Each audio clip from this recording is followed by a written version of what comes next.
मेरे एक जूनियर ने कहा कि जिस वार्ड से शिफ्ट हुआ है वहाँ की सीनियर डॉक्टर एक है, उन्होंने तंजन कहा है कि डॉक्टर साहब ने कहो इनू सूरत रमान सुनाना, तो ना तो टेस्टों में कुछ आ रहा है और ना कुछ आ रहा है। 4 माह से ऐसे है। तो जो हिस्ट्री होती है, हम जो डॉक्टर्स कॉमन चीज़ें होती हैं वो सारे पूछते हैं। तो बच्चों ने मुझे बताया, जूनियर डॉक्टर्स ने, कि ना शुगर है, ना ये नहीं वो नहीं फलानी। मैंने इन्हें कहा कि इसका एड्स का टेस्ट करा लें। तो बच्चों ने कहा कि जी पिछले साल इसका एड्स का टेस्ट मेयो हॉस्पिटल में हुआ था, तब भी इसको इसी तरह डायरिया लगा था और वो नेगेटिव है, और लेकिन पिछले साल फिर ये डायरिया ठीक हो गया था 2-3-4 माह के बाद, फिर ये बहुत बेहतर हालत में हो गया था, लेकिन अब फिर इसको 4 माह से ये है और अब इसकी ये हालत हो गई। अब ये बेहोश था वो, खैर वेंटिलेटर पे चला गया, लेकिन मैंने फिर भी उसका एड्स का टेस्ट भेज दिया कि भेजो उसकी बीवी का।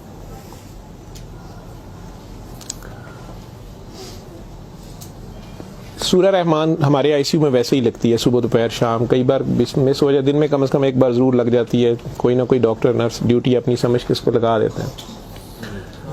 वो भी लग रही थी, सारे पेशेंट्स थे।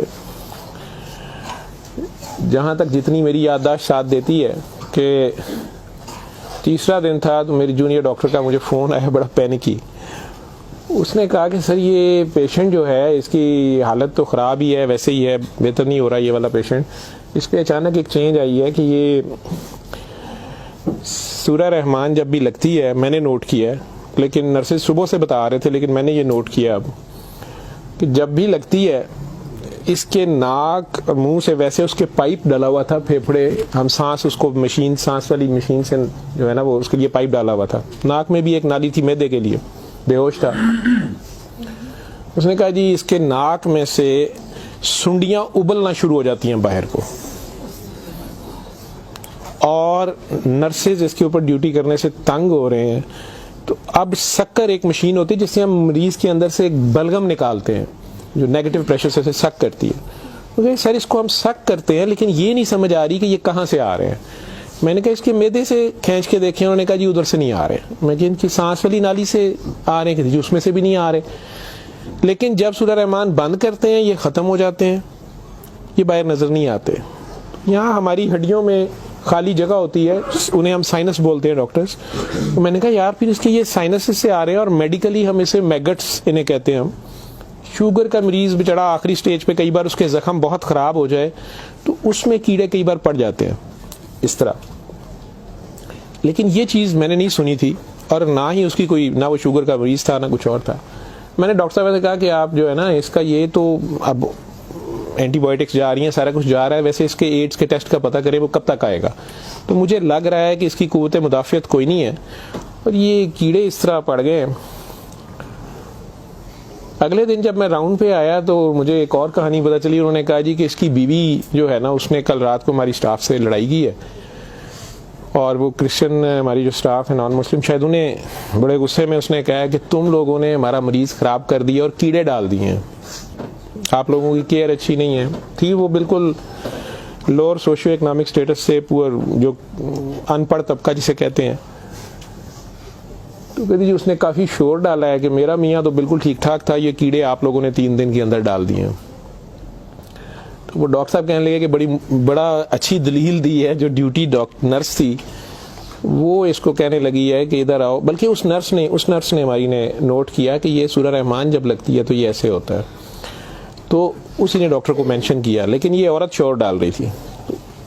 उन्होंने उसको दूसरे 2 मरीजों के पास ले गए जो हमारे पास 5-6 महीने से बेहोश, एक के सर में चोट थी तो उसके दिमाग ख़त्म हुआ हुआ, एक को वैसे फालिज से दिमाग ख़त्म हुआ हुआ था, तो उन्हें घर भी नहीं ले जाया जा सकता था। तो 4-6 माह से वो हमारे पास आईसीयू में है।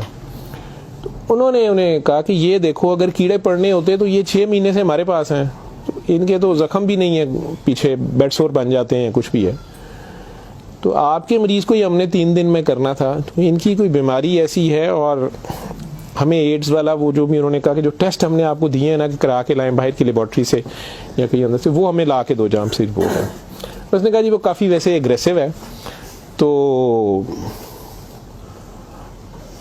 लेकिन उसके अलावा कोई और रिश्तेदार इसका है ही नहीं है, और वो कोई चीज़ ला भी नहीं रही। दवाइयाँ भी हमने खुद अपने फंड से शुरू कर ली हैं। इसका करना क्या है। और मसला ये है कि ये जिस वक्त सूरह रहमान लगती है तो ये कीड़े इसके अब तो आंखों से भी कुछ निकले हैं, तो इसके नाक और मुंह से उबलना शुरू हो जाते हैं। लेकिन जब हम बंद करते हैं थोड़ी देर बाद वो मुंह में कहीं नजर नहीं आते। तो हमारा ये ख्याल था कि सूरह रहमान बंद कर देते हैं। इसकी बीवी ने भी कहा कि ये तुम लोग फिर बंद करो, पता नहीं क्या तुम लोग लगाते हो। तो वो जो हमारी नॉन मुस्लिम सिस्टर थी उन्होंने उसे कहा कि मेरी बात सुनो, मुझे नहीं पता इसे क्या बीमारी है, लेकिन वो इसे प्रेयर कहती थी। उन्होंने कहा जब ये प्रेयर लगती है ना, ये कीड़े इसको छोड़ के भागते हैं, ठीक है। तो मैं तो कहती हूँ इसको 24 घंटे यही सुनाई जाओ। जब मैंने ये बातें सुनी तो खैर मैंने कहा कि इसकी बीवी को कहो कि वो रिपोर्ट का या हमें रिसीट दे दें, हम खुद अपने तौर पे पता कर लेते हैं। तो मेरे राउंड करने के बाद वो बंदी खुद ही आ गई मेरे पास। वो मुझे नहीं पता था कि वही सिस्टर ने उसकी बिठा के कहीं काउंसलिंग की थी। उसे उन्होंने कहा कि इसको हमें शक है कि एड्स ना हो, कि इसकी कुव्वत मुदाफ़ियत नहीं है, इस तरह कीड़े इसको पड़ गए, कुछ हो गया, शायद कमज़ोरी से हो गया, बीमारी की कमी से हो गया। तो ये उसका हम पता करना चाह रहे हैं। अदरवाइज़ तो जो दवाइयाँ हैं वो वही रहनी है। कुछ तरह की उसने बात की, कहती कि वो डर गई है थोड़ी सी, और वो कहती मैंने बड़े डॉक्टर साहब से कोई बात करनी है। बहरहाल अब मुझे जितना याद है, मैं 1 साल बड़ी सोचा इसके ऊपर कि मैं इसको बयान करूं या ना करूं लोगों के सामने। उस औरत ने बड़ी खौफनाक कहानी मुझे सुनाई। जब उसे ये डर पड़ा ना कि इसको एड्स ना हो और उसको ना एड्स लग गई हो, अब वो मुझे कहने लगी इधर कमरे में आके कि डॉक्टर साहब ये जो मेरा मियाँ है ना, ये असल में जादूगर है। मैंने कहा आपने तो पहले दिन लिखवाया कि ये रिक्शा चलाता था और रिक्शा ड्राइवर है। उसने कहा जी ये रिक्शा ड्राइवर तो है, लेकिन ये जादूगर है, काला जादू करता है, लेकिन करता कुरान से था। मुझे हंसी आ गई, मैंने कहा कुरान से काला जादू कैसे हो सकता है। बहरहाल टू कट इट शॉर्ट, उस औरत की हमारे वो डॉक्टर्स ने मुझे, चूंकि वो वीडियो मेरे पास वो सिर्फ पड़ी है जिसमें वो कीड़े प्लेट में, हमारी उसे हम डिश कहते हैं, उसमें वो निकाल के वो डाल रहे थे, तो मुझे उन्होंने भेजे कि इसका करना ये क्या है। पहली रात जब उन्होंने मुझे मैसेज किया रात को व्हाट्सएप पे, तो वो वीडियो मेरे पास पड़ी हुई है। और उसने मुझे बताया जी कि मैं खुद किसी की बीवी थी, उसकी माँ मुझे बड़ा तंग करती थी और मैं चाहती थी कि ये मेरे अंडर आ जाए। मुझे किसी औरत ने, दूसरी ने बताया, हमसाई ने बताया कि ये खामन तुम्हारा गुलाम हो जाएगा, तुम इसके पास चली जाओ। बाकी तफसीलात में मैं नहीं जाता। जो कुछ उसने मुझे बताया, उसने कहा जी कि ये इसका जादू का तोड़ ही नहीं था और इसका काम लाजमी इसका होता था, ये जैसे भी करता था। तरीकाकार उसने क्या कहा जी, इसने कमरे में अंदर एक गाँव तकिया रखा होता था, उसके ऊपर इसने वो जिस तरह स्माइली होता है, जो मुझे समझ आई कि उसने कोई बुत सा बनाया हुआ था, उस कमरे में ये बैठाता था और वो लोगों को पहले तो कुरान शरीफ भी पता नहीं पढ़ने को कहता था, कुछ करता था, फिर उनकी बात सुनता था, सारा कर करा के जो मुझे उसका तरीका वारदात समझ आया या जो भी था। उसने कहा जी कि जो गरजमंद होता था ना, वो दीवाना, औरतें बड़ी दीवानी होती थी, ठीक है, या यंग लड़के लड़कियां कि मेरी वहाँ शादी हो जाए, वहाँ हो जाए, औलाद हो जाए, कई लड़के आते थे। तो जो उसने सबसे गंदी बात मुझे बताई, बड़ी फजूल जो उसकी हरकत थी या जो भी, वो इस्लाम तो हो ही नहीं सकता। उसने कहा जी ये उन औरतों को, और अपने बारे में उसने कहा कि मैंने भी ये गलती की, मेरे से भी ये गुनाह हुआ, लेकिन मुझे गुनाह सवाब का इतना नहीं पता था। तो ये पहले वो तकिए को सजदा कराता था, खुद उसके पीछे खड़ा हो जाता था, फिर वो कहता था कि ये असल में तुम लोगों पे काला जादू हुआ है, इसको तोड़ने के लिए पता नहीं नूरी बड़ा जरूरी है, ठीक है। फिर वो हमें कहता था कि वुजू करके आओ, ठीक है, वुजू करके आते थे, वो पता नहीं कौन सी सूरत पड़ा, वो कई सूरतें मिक्स करता था। ये सब करते कराते 1-2 सेशनों के बाद कुछ नहीं लेता था। फिर जो ज्यादा लोग अपने काम के पीछे दीवाने होते थे, उनको बताता था कि इसमें बड़े पैसे भी लगेंगे, ये जान पे खेलना पड़ना है, पता नहीं क्या करना, और तुम्हें भी मेरे साथ करना पड़ेगा, इसमें बड़ा कुछ जो है ना रिस्क है, लेकिन काम तुम्हारा हो जाएगा। वो जो भी उसकी कहानियां थी, जो उसको बाद में किसी और वजह से पता चली, जो मुझे वो बता रही थी कि जी ये औरतों के साथ भी और यंग लड़कों के साथ या मर्दों के साथ भी गलत काम करता था, फिर उन्हें अपना गंद खाने पे मजबूर करता था, फिर उन्हें पता नहीं कौन से कोई आयत, मतलब आयत बनाई हुई थी या कोई नाम था पता नहीं क्या, कि अरबी के जी ये पढ़ के ना तुमने ये मिक्सचर जो है ना, ये हंडिया पकाते हुए थोड़ा सा बीच में गंद डाल देना है और अपने खामन को खिला देना है, या उस लड़की को खिला देना है, या उसको खिला देना है। तो मैं अपने खामन के साथ ये सारा कुछ किया मैंने। अब मुझे बताएं कि जब वो उस बंदे के साथ ही सो गई तो उसके खामन तो वो रहा ही नहीं है ना, तो ना वो मुसलमान रही है ना वो ये हरकतें सारी। अब उसके बाद बकौल इन खातून के, इस लड़की के, कि जी वो खामन जो मेरा था उसमें तो तब्दीली नहीं आई, उसने मुझे फुल मारना शुरू कर दिया और मुझे इसकी, मेरे तड़प इसकी तरफ भागती थी कि मैं इसके पास आऊँ। तो फिर मैंने इसके पास वैसे आना शुरू कर दिया कि मैंने तुम्हारे साथ शादी करनी है, मैंने उधर से तलाक लेनी है, मैंने ये करना है वो करना है। तो मैं उन्हें बताए बगैर इसके पास आ गई। इसके साथ मैं 6 माह रही, इसने कहा कि फिर ऐसे ही रहना पड़ेगा और इस सारे काम में मैं शामिल हुई। तो इसने वैसे मुझे कहा कि निकाह हो गया है हमारा, कुरान शरीफ पे इसने निकाह किया, उसने कहा हम दोनों की रजामंदी निकाह है, वो पीछे से तलाक लेके नहीं आई, ठीक है। उसके बाद इसको ये डायरिया लग गया। डायरिया लगने के बाद ये कहती है कि जी मेयो अस्पताल में जब हम थे 4 महीने हमें हो गए और बुरा हाल था इसका पिछले साल। तो ये एक दिन मुझे कहने लगा कि मैं कहता हूं कि मैं अल्लाह से तौबा कर लूं, अल्लाह मेरी जान बख्शी कर दे तो मैं तौबा करूं और मैं ना अब रिक्शा ही चला के उसमें जितनी रोटी रोजी होगी तू मेरे साथ गुजारा कर लेगी और तू भी वापस चली जा अपने खामन के पास, ठीक है। और उधर से जाके तलाक ले ना ले और ये निकाह नहीं है और जो भी उसने कहा कि जी हमने तौबा कर ली बकौल उसके जो उसकी समझ थी। ये कहती है जी मैं वापस गई, मेरे खामन ने फिर मुझे मारा, उसने कहा मैं तुम्हें तलाक दे चुका हूँ, तुम मेरी तरफ से फारिग हो, तुम कहाँ से आई हो, ये आई हो, इतनी देर बाद आई हो, जो भी आई हो। खैर मैं फिर वापस इसके पास आई।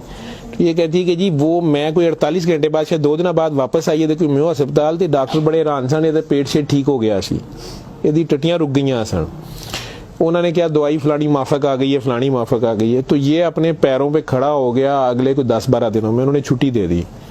फिर ये मुझे मस्जिद एक में लेके गया, वहाँ हमने निकाह किया, ठीक है। निकाह किया, ये रिक्शा चलाना शुरू हो गया। तो डॉक्टर साहब 6 महीने इन्हें बड़ी मेहनत की थी, रिक्शा भी चलाया, मैं भी कदे सुखी गिली खांदे सा चंगा भला सी। पर डॉक्टर साहब दुनिया बड़ी जालम है, दी शोहरत सी दुनिया पिछे पैंदी सी, कहना सी मैं काम छड़ छड़िया है। डॉक्टर साहब हूँ फिर एक बच्ची आई तो बड़ी सोहनी सी, वो बड़ी रोंदी सी, ਉਹਦਾ पता नहीं की मसला सी। डॉक्टर साहब ने ਉਹਦੇ ਨਾਲ फिर वही काम शुरू कर लिया। इन्हें फिर वही काम शुरू किया है। मैं ਇਹਨੂੰ पहले कहती रही हाँ, लेकिन डॉक्टर साहब ਇਹਦੇ 'ਚ पैसे बड़े आते सन। ਉਹਦੇ बाद हूँ 4 महीने तो ये इसकी ये हालत है और अब ये बेहोश है। अब मैं अल्लाह से तौबा करना चाहती हूँ, अल्लाह मुझे माफ़ कर दे, मुझे तो समझ नहीं थी तो मुझे माफ़ी ले दें, और इसका अब क्या बनेगा और क्या नहीं बनेगा। मैंने ये काफ़ी बीच में से सेंसर करके आप लोगों को सारी बात सुनाई है। और मुझे कहती है जो कीड़े इसके अंदर से निकलते हैं ये क्यों आ रहे हैं, ये कहाँ से आ रहे हैं। मैं कि बीबी ये, मैंने उसे साइनसेस वगैरह समझाया, मैं कि ये इसके बहुत ज़्यादा खून की कमी है, इसके अंदर जरासीम पड़ गए हैं, जो भी। मैं डॉक्टरी तो मैं उसे और क्या मैं उसे कहता।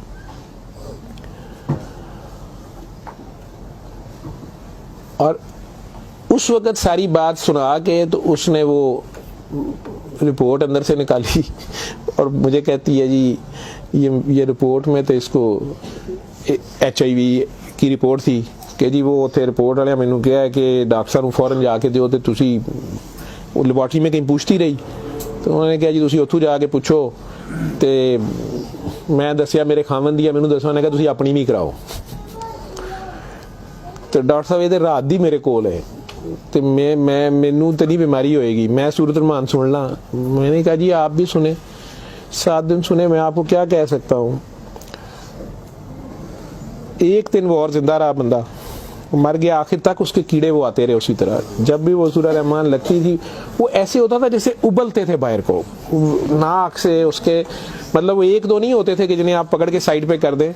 मैंने बताया ना कि वो शक्कर मशीन रख के तो उससे वो शक्कर में हम शक करते थे उसको सारा, वो मशीन में जाते थे, लंबी सुनियाँ उसकी नाक से मुंह से।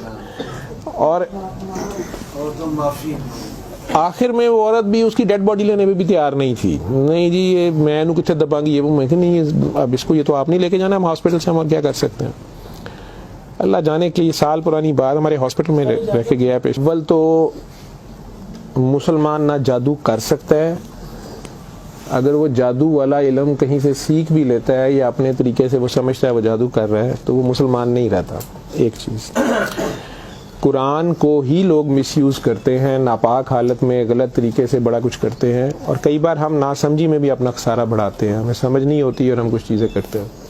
कुरान खुद कह रहा है कि इससे मोमिन के लिए शिफा और रहमत है, और जालिम इसी में से अपने लिए खसारा बढ़ाते हैं। अपनी जान पे जुल्म करना भी जुल्म ही होता है। तो अव्वल तो मुसलमान जादू ना कर सकता है, ना किसी दूसरे पे करवाता है, अगर दूसरे पे भी करवाता वो मुसलमान नहीं रहता। जब आप जादू के चक्कर में पड़ेंगे, ये खुद शिरक है। आप अल्लाह बनने की कोशिश कर रहे हैं ना, आप अपनी मर्जी के रिजल्ट्स लेने की कोशिश कर रहे हैं, ठीक है, माफुकुल फितरत तरीके से, और फिर उससे ज़्यादा बड़ी बदबख्ती कि अल्लाह के कलाम को मिसयूज़ करके वो सारा करके, तो वो मुसलमान नहीं रहता। मैंने उस दिन भी बताया था, वो बच्ची अमेरिका से जो फ़ोन कर रही थी आप लोगों के सामने, यहाँ मैंने उसे कलमा शहादत पढ़ाया था, तो उसे दोबारा कलमा पढ़वाया था, क्योंकि उसको पता नहीं था। यहाँ वो आई तो वो उससे यही काम किसी और ने करवाया। वो मुसलमान रह ही नहीं गई हुई थी और खामन से लड़ाई उसकी चल रही थी, उनका आपस में फसाद हो जाता था, ठीक ठाक प्रॉब्लम में थे। उससे दोबारा से बावजू हो के आप कलमा पढ़ें। ज़िंदगी में अगर ऐसी कभी गलती कर दी है तो अल्लाह से माफ़ी मांगे, अल्लाह नबी से, और दोबारा से कलमा पढ़ के मुसलमान हो। दूसरा, अगर आप में से किसी को वहम है कि आप लोगों पे जादू है, तो किसी बाबे के पास जाने की ज़रूरत नहीं है। ये तो फटाफट आप लोग कहते हैं कि जादू बरहक है, और जी जादू नबी करीम सल्लल्लाहु अलैहि वसल्लम पे भी हो गया था। नबी करीम सल्लल्लाहु अलैहि वसल्लम ने उसको कैसे तोड़ा था, उन्होंने क्या तरीका बताया? एक बार सूरह फलक, एक बार सूरह नास, या आप 3 बार सूरह फलक 3 बार सूरह नास पढ़ लें, जादू ख़त्म हो गया। औज़ु बिल्लाहि मिनश शैतानिर रजीम पढ़ते ही ख़त्म हो गया है। वैसे तो मुसलमानों पे तो होता ही नहीं है। मैंने सूरह मोमिनून की 89 आयत बार बार रेफरेंस दिया है, मैं किसी बहस में नहीं मजहबी में पढ़ना चाहता। अल्लाह बड़े वाज़ेह तरीके से उसमें बता रहे हैं कि इनसे पूछो, सूरह मोमिनून में 84 से 89 तक, इनसे पूछो कि आसमान और ज़मीन का मालिक कौन है, ये सारा कुछ किसने बनाया, ये फ़ौरन कहेंगे अल्लाह है। इनसे पूछो तुम्हारी ज़िंदगी और मौत का हर चीज़ कौन फनी, कहेंगे अल्लाह में। फिर इनसे पूछो फिर तुम कहाँ से जादू कर दिए जाते हो, जब हर चीज़ का मालिक वो है तो फिर ये जादू तुम लोगों पे कहाँ से हो जाता है? ये हमारी अपनी सोच में होता है। 99% लोग तो साइकी के मरीज़ बने होते हैं, और ये असल में आपस की नफ़रत होती है। हमारी आपस की नफ़रत, हसद, कीने, बुग़्ज़, लालच, हवस, ये जो हमारी सोच की लहरें हैं, ये ज़रूर एक दूसरे को डिस्टर्ब करती हैं। ये नज़र लग जाती है, माँ की नज़र अपने बच्चे को लग जाती है, प्यार से ही देख ले, उसको ज़्यादा एनर्जी चले गई, बीच में माशाल्लाह नहीं कहा, फोकस अल्लाह से हटा, बच्चे पे गया आपका। तो अल्लाह के रेफरेंस से उस बच्चे को देखें कि माशाल्लाह मेरा बेटा कितना प्यारा, तो फिर नज़र नहीं लगती है। ये बातें आपको समझाई गई हैं, इस फोकस आपका अल्लाह रहे। नाउज़ बिल्ला, नाउज़ बिल्ला, नाउज़ बिल्ला, कई बच्चे मेरे साथ ज़्यादा प्यार से जब ज़्यादा चलते हैं, आप अल्लाह हैं, नाउज़ बिल्ला मैं अल्लाह कैसे हो सकता हूँ? फिर उन्हें मैं कहता हूँ कि बेटा ये कुफ्रिया कलमा है। किसी बात से कोई बंदा मुद्दतों से फंसा होता है, उसमें से निकलता है, कई बहुत बड़ी बात कर देते हैं। होश के लोग नहीं होते हैं, जब तक होश में नहीं होते हैं तो उस वक्त तक तो उन पे हद नहीं लगती, लेकिन जब होश आ गई है उसके बाद ये बात कुफ्र में आती है, और अल्लाह ये बर्दाश्त नहीं करता। आप नासमझी में भी कर रहे हो, बच्चा नासमझी में भी उल्टी सीधी हरकतें कर रहा हो तो माँ तो कान पकड़ लेती है, उसने भी उसे सिखाना तो होता है, उसे साबित तो कराएगा, पहचान तो करा के छोड़ेगा अल्लाह कौन है, अल्लाह कहाँ है। ठीक है, आयतुल कुर्सी का मतलब है कुर्सी की निशानी, कुर्सी का इशारा। ठीक, जब आप खौफ की हालत में हैं तो वो पढ़ लें, या आपको लगता है कि हमें कोई मसला ना हो तो पढ़ लें, तो उसका मतलब ये नहीं है कि वो आयतुल कुर्सी के लफ्ज़ या आयतुल कुर्सी के वो आपकी हिफाजत करते हैं। उसका मतलब क्या है? अरब्स को तो पता चलता था पढ़ते हुए कि वो क्या कह रहे हैं, तो वो सारी अल्लाह की हम्द और अल्लाह की शानें बयान हो रही हैं। तो कुर्सी की बात तो हो रही है कि कुर्सी ज़मीनों आसमान पे हर तरफ वो है, तो असल में तो कुर्सी वाले की बात हो रही है। तो जो कुछ करना है कुर्सी वाले ने करना है, तो अगर कुर्सी वाले से आपका ध्यान हट गया ठीक है, तो आप कुर्सी की पूजा शुरू हो गए, तब भी फंस गए आप।